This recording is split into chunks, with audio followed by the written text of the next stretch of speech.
नमस्कार, मी Avinash Shelekar. PCB today मध्ये आपणा सर्वांचं स्वागत आहे. पीसीबी कट्टामध्ये पिंपरी चिंचवड शहराबद्दल मी बोलणार आहे आता, आणि या संदर्भामध्ये खास चर्चा करण्यासाठी आपल्याकडे एक फार मोठे पाहुणे आलेले आहेत. त्यांचा परिचय करून देतो. डॉक्टर गिरीश प्रभुणे. गिरीश प्रभुणे काका, आपलं स्वागत आहे. नमस्कार. त्यांच्याबरोबर आहे ज्येष्ठ पत्रकार विजयजी जगताप. प्रभुणे काका संदर्भामध्ये मी त्यांना काका म्हणतो, ते ज्येष्ठ आहेत. त्यांचा परिचय करून देण्यात का मी मोठा नाही, परंतु तुम्हाला एक सांगतो, महाराष्ट्रामध्ये भटक्या विमुक्तांसाठी ज्यांनी आयुष्य समर्पित केलेलं आहे, समर्पित शब्द वापर, असे प्रभुणे काका, ज्यांनी आतापर्यंत या राज्यातल्या पारधी, वडार, कैकाडी, नंतर तुम्हाला डवरी, गोसावी, गोंधळी, डोंबारी, कोल्हाटी, लंबाडी, पोतराज, अशा सर्व भटक्या विमुक्तांसाठी जे दुर्लक्षित समाज आहेत त्यांच्यासाठी काम केलेलं आहे. आपल्या विदर्भ मराठवाड्याचे प्रामुख्याने बीड, उस्मानाबाद, लातूर या पट्ट्यामध्ये हा समाज फार मोठ्या प्रमाणावर आहे, राज्यामध्ये आहे. तो सगळा संघटित केला आणि त्यांना आवाज द्यायचं काम केलं. गेले जवळजवळ 50-60 वर्ष त्याच्यासाठी त्यांनी वाहून घेतलेलं आहे. काका सुरुवातीपासून राष्ट्रीय स्वयंसेवक संघाचे संपूर्ण ज्येष्ठ कार्यकर्ते, संघाचा पूर्ण संस्कार घेऊन संघाची जी एक स्वतंत्र कक्ष आहे तो स्वतंत्र त्याच्यामध्ये त्यांनी चालवलेला आहे भटक्या विमुक्तांसाठी. उस्मानाबादला त्यांनी स्वतंत्र, उस्मानाबाद पूर्वीचा आताचा धाराशिव, तिथे त्यांनी स्वतंत्र एक यमगरवाडीला एक भटक्या विमुक्तांसाठी शाळेचा प्रयोग केला. तो इतका यशस्वी झालेला आहे. त्या शाळेमध्ये शिकणारे विद्यार्थी आता डॉक्टर, इंजिनियर, वकील या पातळीवरती आहेत. पिंपरी चिंचवडमध्ये पुनरुत्थान गुरुकुलचा त्यांनी एक शाळा सुरू केली, ती सुद्धा अत्यंत उत्तम प्रकारे चालू आहे. त्याहीपेक्षा पिंपरी चिंचवड शहराची जी सर्वात मोठी ओळख आहे ती चापेकर स्मारक समिती, चापेकर स्मारक, त्याचे संस्थापक आणि आतापर्यंत संपूर्ण वाटचालीचे सर्वेसर्वा कोण असेल तर प्रभुणे काका आहे. या शहरातील पत्रकारितेचे आद्य महर्षी म्हणायला हरकत नाही, कारण पत्रकारितेमध्ये त्यांनी आसिफधारा म्हणून एक साप्ताहिक होतं, ते चालवलेलं आहे. ज्येष्ठ सामाजिक कार्यकर्ते, विचारवंत, त्यांचे अनेक अंग आहेत. म्हणजे तसा परिचय करून द्यायचा झाला तर गेल्या 60 वर्षातील त्यांच्या कार्याचा फार मोठा आलेख आहे. देशातील मोदी सरकारने, भारत सरकारने त्यांच्या या कार्याची दखल घेतली आणि त्यांना पद्मश्री किताब बहाल केलेला आहे. असं एक पिंपरी चिंचवड मधला असं एकमेव व्यक्तिमत्व आहे. म्हणून खास आपण या शहराच्या प्रत्येक राजकीय, सामाजिक, सांस्कृतिक, शैक्षणिक सगळ्या घडामोडींचा अगदी चालता बोलता कोश म्हटलं तर हरकत नाही, असं प्रभुणे काकांचं व्यक्तिमत्व आहे. खास या शहराचा 43वा वर्धापन काल 11 ऑक्टोबरला झाला. शहरातल्या या सगळ्या ज्या वाटचाली आहेत, प्रामुख्याने सांस्कृतिक चळवळ या शहरामध्ये रुजवण्यामध्ये ज्या मोठ्या मोठ्या व्यक्तींची नावं घेतली जातात, त्याच्यात प्रभुणे काकांचं पण नाव आहे. या शहरामध्ये चापेकर स्मारक, जे सुरुवातीला तिथे जो एक वाडा होता, अक्षरशः ओस पडलेला वाडा होता, त्या वाड्याच्या मुहूर्तमेढ, त्या वाड्याचे तिथे पुतळ मारण्यापासून, तिथे संपूर्ण ते स्मारक उभे करण्यापासून आता जे राष्ट्रीय पातळीवरती या स्मारकाचं नाव झालेलं आहे, त्याचं सर्व श्रेय हे प्रभुणे काकांना आहे. असं व्यक्तिमत्व मध्ये गिरीश प्रभुणे काका. नंतर त्यांच्या शेजारी ज्येष्ठ पत्रकार विजयजी जगताप. विजय जगताप यांनी पिंपरी चिंचवड शहरातील आतापर्यंतच्या सर्व घडामोडींवरती सखोल अभ्यास केला आणि 800 पानांचा जबरदस्त एक ग्रंथ तयार केला, जो पिंपरी चिंचवड शहराचा इतिहास आहे. मला वाटतं हे पहिलं पुस्तक आहे या शहरासंदर्भातलं. असे विजय जगताप ते माझे ज्येष्ठ पत्रकार सहकारी आहेत. आपण या दोघांनाही पाचारण यासाठी केलेलं आहे की गेल्या 43 वर्ष शहराला तशी स्थापना होऊन 1972ला नगरपालिका झाली, 78ला पहिली निवडणूक झाली, नंतर 82ला महापालिका झाली, 86ला पहिली महापालिका निवडणूक झाली, आतापर्यंत 7-8 निवडणुका झालेल्या आहेत, आता पुन्हा महापालिका. अशा प्रकारे 50 वर्ष या शहरात जवळपास पूर्ण झालेली. या शहरामध्ये काय कमी आहे, काय नाही, हे शहर कसं वाढत गेलेलं आहे त्याचे हे साक्षीदार भूमी आहे. आणि या शहरामध्ये या पुढच्या काळात शहराला नेमकं भवितव्य काय आहे त्याच्या संदर्भात सुद्धा आपण बोलणार. फक्त प्रश्न नाही, तो पुढच्या दृष्टिकोनातून या शहराला काय स्कोप आहे, भवितव्य काय आहे, त्याबद्दल काकांशी बोलणार आहे. काका, तुमच्या दृष्टिकोनातून पिंपरी चिंचवड शहर तुम्ही कसं पाहता? तुम्ही 50-60 वर्ष तुम्ही या कार्यामध्ये आहात, आणि पुढचं फ्युचर काय, या शहराचं भवितव्य काय दिसतं तुम्हाला? पूर्वीचं पिंपरी चिंचवड मी पाहिलं त्यावेळी नुकतीच नगरपालिका झाली होती आणि ग्रामपंचायतीच्या पातळीवरतीच त्याचं अस्तित्व होतं, नगरपालिका जरी झालेली असली तरी. त्यामुळे चिंचवड, पिंपरी, कॅम्प, भोसरी, निगडी अशी गावं होती आणि त्या गावांमध्ये जुन्या पद्धतीने चाळी विळी करून कारखान्यात जाणं येणं, ॲम्युनिशन फॅक्टरी, देवरोड, खडकी असा सगळा वर्ग हे होताच. त्यामुळे कामगार वर्ग हा रोज सकाळ झाली की रस्त्यावरती सायकलीचे लोंढे असायचे किंवा रेल्वे जायची, त्या रेल्वेतनं मावळातून दुधाचे कॅन घेऊन लोक इथे विक्रीसाठी येत असत. हळूहळू नगरपालिकेतनं मग निवडून येणारा वर्ग त्यांनी आपापल्या परिसरात काही सुधारणा केल्या. गेल्या 15-20 वर्षात पिंपरी चिंचवडचं रूप आता बदललंय. रूप बदललंय म्हणजे काय, रस्ते पुन्हा आज आपण पाहिलं तर पुन्हा एकदम गर्दीचं ठिकाण वाटतं. रस्ते छोटे, गल्लीबोळे, त्यात चाळी वाडे विडे बदलू लागले. पण पुणे परिसर बदललाय. पुणे मुख्य जे आहे इथे आता पिंपरी चिंचवडमध्ये रस्ते खूप मोठे, रुंद, रस्त्यांच्या कडेला वृक्षराई आहे, झाडी आहे. म्हणजे पिंपरी चिंचवडचा विस्तार होत असताना झाडं तोडली गेली नाही, अधिक वाढली. सोसायट्या झाल्या, त्याच्यातही झाडी आली. त्यामुळे हल्ली सॅटेलाइटच्या ह्याच्यातनं पाहिलं किंवा ड्रोन ह्याच्यातनं पाहतात तर पिंपरी चिंचवडमध्ये गर्द हिरवाई दिसते इमारतींच्या ह्याच्यात. भविष्यात जर पाहायचं झालं तर पिंपरी चिंचवड हे एक आधुनिक आणि परंपरा यांना जोडणारं असं शहर असेल. त्याचं कारण असं की पिंपरी चिंचवड भागामध्ये जागतिक दर्जाचं शिक्षण देणाऱ्या ज्या संस्था आहेत त्यांची पायाभरणी इथे आता झालेली आहे. खूप मोठा, जवळजवळ पिंपरी चिंचवडचा परिसर घेतला तर 50,000 ते 1,00,000 विद्यार्थी आज या ठिकाणी शिकतायत, उच्च शिक्षण घेणारे आहेत. त्यामुळे अन्य शहरं म्हणजे मुंबई आहे, मुंबई हे शहर जन्मताच मोठं शहर आहे. इंग्रजांच्या काळात म्हणजे 150 वर्षापूर्वी जे सेंट्रल किंवा मोठं टर्मिनल जी बांधली, रेल्वे स्टेशन प्रचंड मोठी बांधली. म्हणजे आजही त्याच्यात किती गर्दी असली तरी एक गाडी गेली की सगळं मोकळं होतं. आणि इमारती मोठ्या आहेत, रस्ते मोठे आहेत. म्हणजे 100 फुटी रस्ता, 150 फुटी रस्ता 100 वर्षापूर्वी त्यांनी केलेले. तर ही दूरदृष्टी इंग्रजांना त्या बेटांची आली. त्यामुळे जरी कितीही गर्दी झाली मुंबईत तरी मुंबईचे रस्ते मोठे असल्यामुळे वाहतुकीचा खोळंबा कधी झालाय असं होत नाही. तशी स्थिती आता हळूहळू पिंपरी चिंचवडची यायला लागलेली आहे की पिंपरी चिंचवडमध्ये वाहतुकीचा खोळंबा नाही होत. पुण्यामध्ये गर्दी आहे, रिक्षावाले, सायकलवाले, मोटरसायकलवाले, बसेस, अन्य कार, याच्यामुळे तिथले रस्त्याच्या ह्याच्यामध्ये सगळीकडे गर्दी आहे. त्यामुळे चटकन कोणी जाऊ शकत नाही. पिंपरी चिंचवडमध्ये मात्र चहू बाजूला कुठलाही, भोसरी घ्या, निगडी घ्या, सर्व भाग जो आहे याच्यातनं पटकन एक 10 मिनिटात आपण दुसऱ्या टोकाला जाऊ शकतो. हे याचं कारण असं आहे की जे आयुक्त महानगरपालिका झाल्यानंतर जे आहे महानगराचं रूप जे आहे ते ह्याला आलेलं आहे. आणि त्यामुळे आत्ताची जी मांडणी, आत्ताची उद्यानं, बागा, आधुनिक, आता मेट्रोचं जे आहे, पुण्यामध्ये मेट्रो आल्या आल्या पिंपरी चिंचवडला आली. मुंबईत आल्या आल्या लगेच पुण्यात नाही आली, मध्ये 5-10 वर्षाची अंतर गेलं. बसेस सुरू होणं पुण्यामध्ये हे सुद्धा खूप मोठा काळ गेला. म्हणजे मुंबईला बसेस आधीपासून बेस्ट आहे.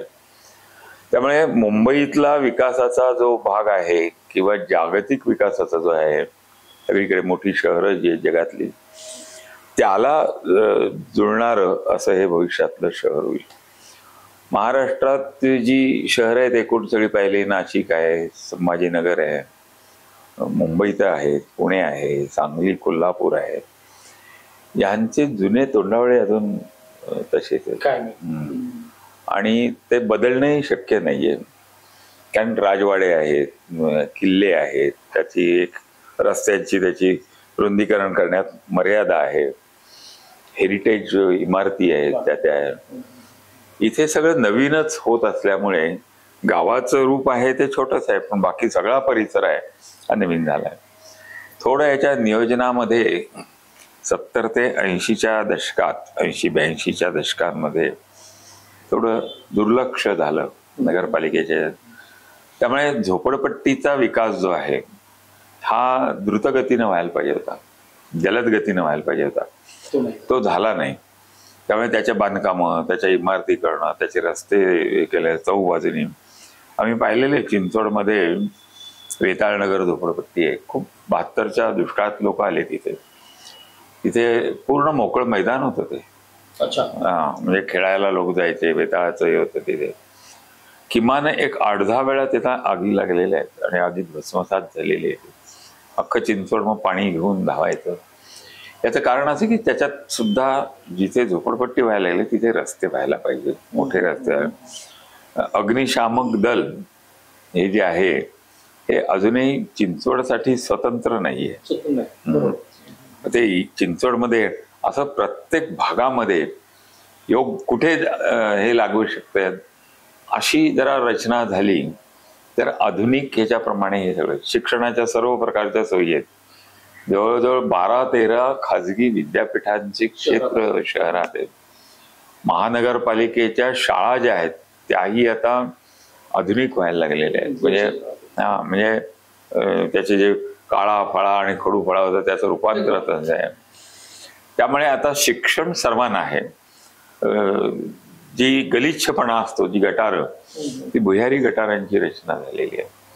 नदी सुधार योजना ही भविष्यात होईल, त्याची आता पायाभरणी होत आलेली आहे.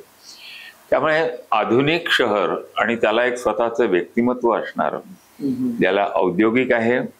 औद्योगिकरणामध्ये सुद्धा 20-1 वर्षापूर्वी इथे सारखे संप व्हायचे, आता संप संपले. त्याचं कारण का तर आधुनिकता आली, पगार आणि हे सगळे जे आहे वाढ भीड हे लोकांना कळतं किती नफा झाला, किती तोटा झालाय, काय झालंय. त्यामुळे आता जुन्या पद्धतीचा विचार करणारा, दगडफेक करणारा, मारामाऱ्या करणारा हा वर्ग इथे कमी आहे. आणि याचं कारण जे आधुनिकीकरण आहे त्याच्याशी देता येईल.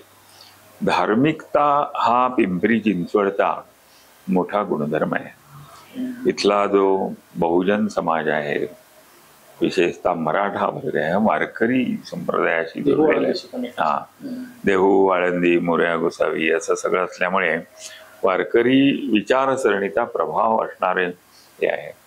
इथे जे आमदार झाले, खासदार झाले, यांचा सगळा वारकरी संप्रदायाशी आहे. हाही एक सामाजिक दृष्टिकोनातनं पाहिलं तर ह्याचा प्रभाव आहे. त्यामुळे घर, कुटुंब, इथल्या शाळांच्या सहली, आता सहलीना सध्या बंदी आहे, सगळीकडे जात नाही, पण ज्या जायच्या ते देहू, आळंदी, शिरगाव अशा शेजारीच बौद्ध लेणी आहे, कारला, भाजा अशी. त्यामुळे ह्याला एक इतिहास, परंपरागत इतिहासही आहे. 500 वर्षाच्या पूर्वीची मोरया गोसावींची समाधी इथे आहे, त्या घराण्यात आहे, त्याची परंपरा आहे. कुस्तीचा इथे आता कुस्तीला उतरती गळा लागली आहे. त्याचं कारण का तर प्रत्येक कला, कौशल्य, कारागिरी याला उतरती गळा लागली आणि त्याचं कारण आहे शिक्षण. आधुनिक शिक्षणाने, आधुनिक शिक्षणाबरोबर पारंपरिक शिक्षणाची सोय अजून भारतात कुठेच नाहीये. त्यामुळे एखाद्या शहराचं व्यक्तिमत्व कसं आहे, पुण्यात ते आहे थोडंफार, पुण्यात पिंपरी चिंचवडला नाहीये. कुस्तीचं जे क्षेत्र आहे, म्हणजे बाळासाहेब लांडगे हे कुस्तीगीर परिषदेचे आणि ऑलिम्पिक विजेते असे होते. ती परंपरा चालवणारे, पुन्हा पुढे होणारे, आधुनिक मॅटवरची कुस्ती. इथे 2 मोठी स्टेडियम आहेत. अण्णासाहेब मगरांच्या नावाने एक महापालिकेचं स्टेडियम आहे, शासनाचं बाळेवाडीला एक मोठं स्टेडियम आहे, आता गौंजला स्टेडियम आहे. त्या मानानं अजून त्याचा क्रीडा क्षेत्र या अंगाने याचं कारण असं आहे की जी मैदानं राखावी लागतात, स्टेडियम बांधलं तरी सुद्धा त्याच्यात जाणं येणं येऊन प्रत्येक गावाला त्याचं असं एक मैदान असावं लागतं. त्या मैदानात गावातली मुलं येऊन खेळत असत. पूर्वी चिंचवडमध्ये असं मैदानं खूप होती, आता मैदानं नाही. पिंपरीमध्ये होती, आता नाही राहील. आणि जी आहे ती त्या शाळांचे कॅम्पस, त्यामुळे त्याला नंतर मैदानाला कुलूप लावलं जातं. मुक्तपणे खेळायला जातील असं आता पिंपरी आहे. त्यामुळे असं एक संस्कृती ज्याला म्हणता येईल, क्रीडा संस्कृती जोपासणं याची गरज आहे. हे 2-4 स्टेडियम जी मोठी आहेत त्या स्टेडियमला धरून संस्था उभ्या राहायला पाहिजे. बाहेरच्या आहेत, मला वाटतं इथे क्रिकेटची अकॅडमी आहे, वेंग सर्कल, अशा प्रकारच्या संस्था, हॉकीच्या, म्हणजे अण्णासाहेब मगर स्टेडियम तर हॉकीसाठी खूप चांगली हे केलेली, पण हॉकी वाढली नाही. फुटबॉल, व्हॉलीबॉल हे खेळही वाढले नाहीत. कबड्डी बंद पडली, कबड्डीच्या केल्या. त्याचं कारण असं आहे की शिक्षणाच्या याला हे जोडले गेले पाहिजे. एखादी क्रीडा प्रबोधिनी सारखी, म्हणजे ज्ञान प्रबोधिनीमध्ये क्रीडा संकुल आहे, असं एक मोठं हे व्हायला पाहिजे. आहेत पण ते खाजगी किंवा याच्यात सर्वांना आकर्षित करेल, सर्वांना अल्प याच्यामध्ये प्रवेश मिळू शकेल अशी हे नाही. त्यामुळे महानगर होताना दिल्ली, कलकत्ता किंवा पणजी, मुंबई याच्यामध्ये क्रीडा संस्कृती आजही हयात आहे. म्हणजे तिथले कलकत्त्याचा फुटबॉलपटू हा जागतिक स्तरावरती आहे. इकडे पणजी, गोव्याला फुटबॉल हा खेळ सामान्य लोकांचा खेळ. पंजाबमध्ये हॉकी हा सामान्यांचा खेळ आहे. असा महाराष्ट्रातला, म्हणजे महाराष्ट्र म्हणून कबड्डी अजून ही कमतरता आहे. आणि त्यामुळे ही कमतरता घालवायची असेल तर पुढच्या 50 वर्षाची आखणी पिंपरी चिंचवडला करावी लागेल. त्या प्रकारची मांडणी करावी लागेल. कलेला अजून खूप वाव आहे इथे. मला तो एक प्रश्न होता. आपण पुण्याकडे पाहताना आपण पाहतो शैक्षणिक राजधानी म्हणतो आपण, राज्याची सांस्कृतिक राजधानी म्हणतो आपण पुण्याच्या सावनेमध्ये आपण वाढलोय. पण पिंपरी चिंचवडने अजून ते काही अंगीकारलं नाही का? पिंपरी चिंचवडला कला साहित्य, तुम्ही स्वतः साहित्यिक आहात, तुमची 5-6 पुस्तकं आहेत. साहित्य, कला, संस्कृती याच्यामध्ये पिंपरी चिंचवडला कुठे पाहता तुम्ही? त्याचं कारण आणखी एक आहे, ते म्हणजे ही छोटी छोटी गावं होती आणि गावातला जो वर्ग आहे तो काही काळ अजूनही तो फरक नाही पडलेला. गाववाला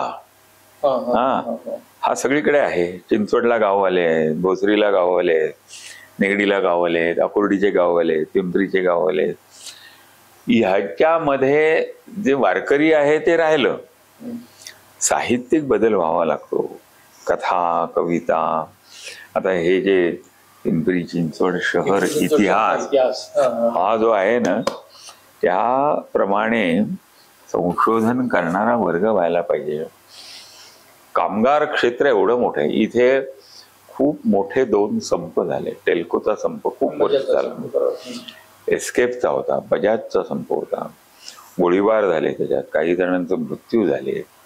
रूपमय चटर्जींसारखा एक नेता येतो, सुभाष सरींसारखा नेता होता. तसं राजकीय नेतृत्व याला लाभलं.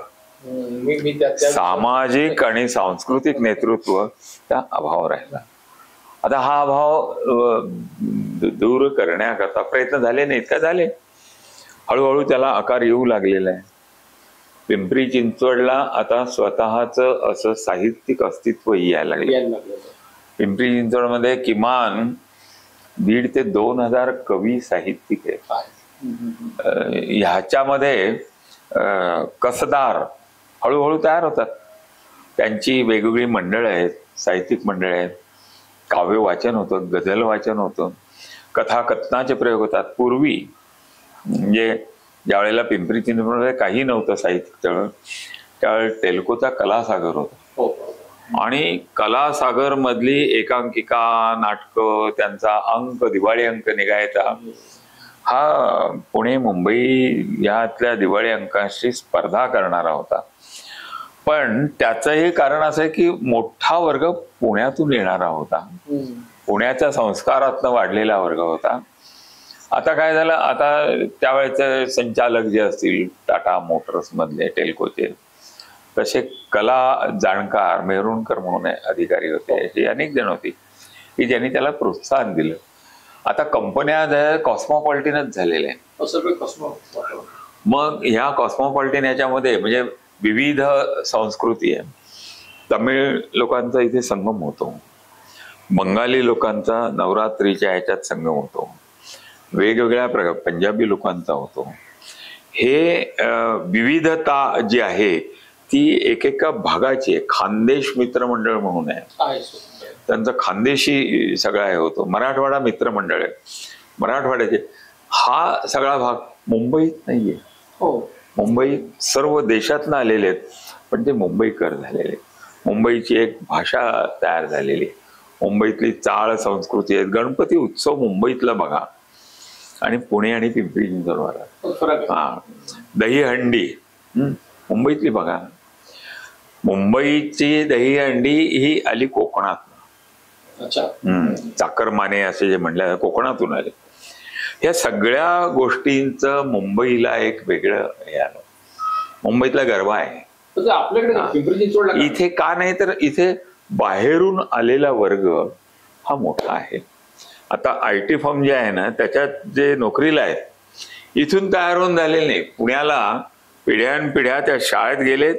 नुमवी, कॉर्पोरेशन, ज्ञान अशा ज्या शाळा आहेत ना त्या शाळेत 4-4, 5-5 पिढ्या झालेल्या आहेत. आणि मुंबईमध्ये, पुण्यामध्ये त्या ठिकाणची. पिंपरी चिंचवडला अजून ती स्थिरता नाहीये. म्हणजे जो सुबुद्ध वर्ग असतो तो अजून स्थिर नाही. इन्फोटेक पार्क मधला जर कॉग्निजंट घेतलं किंवा इन्फोसिस घेतलं, फ्लोटिंग पॉप्युलेशन आहे, हलता वर्ग आहे. म्हणजे 2 वर्ष इथे काढतील, जातील बेंगलोरला, जातील कलकत्त्याला. आणि त्यामुळे त्यांची पाळमुळं इथे रुजत नाही, त्यांच्या मुलांची पाळमुळं इथे रुजत नाही. मुलं जातात इंदिरा स्कूलला किंवा SMBP ला, तिथे इंग्रजी आहे. आणि मग ते त्याच इथून उचलून पाळण्यातनं AC मध्ये जाऊन बसतात. या मातीमध्ये खेळणारा, इथे अंगणामध्ये खेळलेला वर्ग जो आहे तर हे गावं जी आहेत ते आहेत. म्हणजे हे जगतापांचं बालपण मी पाहिलेलं आहे चिंचवड. असं आता चिंचवडचं ते त्या काळची ती वस्ती भीमनगर, चहूबाजूने इमारती झाल्या. त्यामुळे गाव पण गेलं, घर पण गेलं, अपार्टमेंट आलं, खालच्याचा वर शेजारच्याशी काही संबंध नाही. अशी आहे. जिथे गाव आहे तिथे अजून थोडी संस्कृती आहे. तर हे गाव पण पिंपरी चिंचवड महानगराचं गाव पण व्हायला पाहिजे. की आम्ही पिंपरी चिंचवड नावातच आहे ना पिंपरी चिंचवड. त्याच्यात खूप मोडतोड करावी लागली. मध्यंतरी काही काळ पिंपवड करा म्हणले, म्हणजे पिंप आणि वड नाही लोकांना रुचलं. भोसरी. तर त्या ह्याच्यातनं जे जुन्या काळाची जी संस्कृती आहे, म्हणजे कुस्तीगीर, पुन्हा आधुनिक कुस्तीगीर, आधुनिक ऑलिम्पिकच्या धर्तीचं भोसरीला कोणीतरी सुरू करायला पाहिजे लोकांमधनं. ते जाता जाता सगळे इंग्लिश माध्यमाला, त्यामुळे गावातल्या मातीशी संबंध कमी राहिला सगळीकडे. चिंचवडही तसंच आहे. ही जी सांस्कृतिक चळवळ आहे ती रुजली पाहिजे आणि ती रुजण्याकरता प्रयत्न करावे लागतील. वैचारिक मशागत कशी होणार नाही? वैचारिकता असं आहे. आता चापेकर स्मारक समिती आहे. म्हणजे मी आलो 71ला आलो इथे. 71 पासून आतापर्यंत 55-60 वर्षाचा काळ आहे. चिंचवडमध्ये अशा घोट्या एवढा चिखल असायचा रस्त्याला, पावसात घसरून पडायचे लोक सगळे.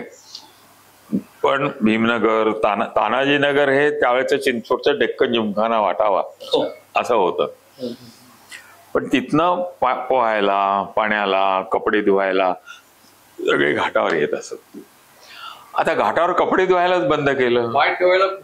नाही म्हणजे हे जे काही आहे ना हे पर्यावरण पूरक नाहीये.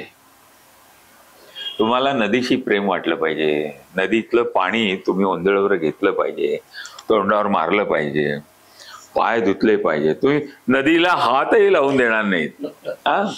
तशी परिस्थिती पण नाही. परिस्थिती म्हणजे काय, पदमजी पेपर मिल होती. पहिल्यांदा पाणी तिथनंच येत असं, प्रदूषित होत होतं. पेनिसिलिन होतं. मी स्वतः असिधारातनं त्याच्यावर लेख लिहिलेले. आणि हे पदमजीचं पाणी त्यांनी मग तो प्लॅन टाकला केस लावली की आम्ही वर्तमानपत्राची कात्रणं असे दारातले पेनिसिलिन सरकारी कंपनी असून रात्री सगळं पाणी आता त्यांनी प्लॅन टाकला. हे जाणीव जी आहे ना बाहेरनं आलेल्या वर्गाला फार कमी आहे. त्यांना याच्याशी फारशी आत्मीयता नाही आहे. शहरामध्ये अजून गाववाला बाहेरचा हा जो नाही हा आहे. म्हणजे काय पूर्वी जरी मावळातनं लोक येत असले कारखान्यात तरी सुद्धा ते सायकलवर मोटरसायकलवर यायचे. तिथलं दूध यायचं, तिथलं भाजीपाला यायचा, तिथला हे यायचा. दोन्हीमध्ये फरक नव्हता, आत्मीयता होती. आता जो वर्ग आहे मोठा वर्ग असा आहे 5-10 लाख लोकसंख्या जी आहे त्यांचा पिंपरी चिंचवडशी काही संबंध नाही. ते जिथून आलेत बंगालमधले त्यांना बंगाली, त्यामुळे बंगाली कार्यक्रमाला गर्दी असते, तमिळ कार्यक्रमाला. मराठी कार्यक्रम आत्ता या 5-10 वर्षात सुरू झाले जे भाजीपाला किंवा पावना थडी, इंद्रायणी थडी असं हे रुजलं पाहिजे, घराघरापर्यंत गेलं पाहिजे. आता हे कसं रुजेल त्याचं शिक्षणाशी जोडलेलं आहे. शिक्षणात हे आलं पाहिजे. शिक्षणात रांगोळी नाही, शिक्षणात रंगसंगती नाही. कपड्यांचे जर पाहिले तर थोडे तरी आपल्या तिघांमध्ये कपड्यांमध्ये थोडी विविधता आहे. हे रंग हल्ली काही राहिले नाही. बाजारातनं विकत आणायचे, आपली काही चॉईस नाही.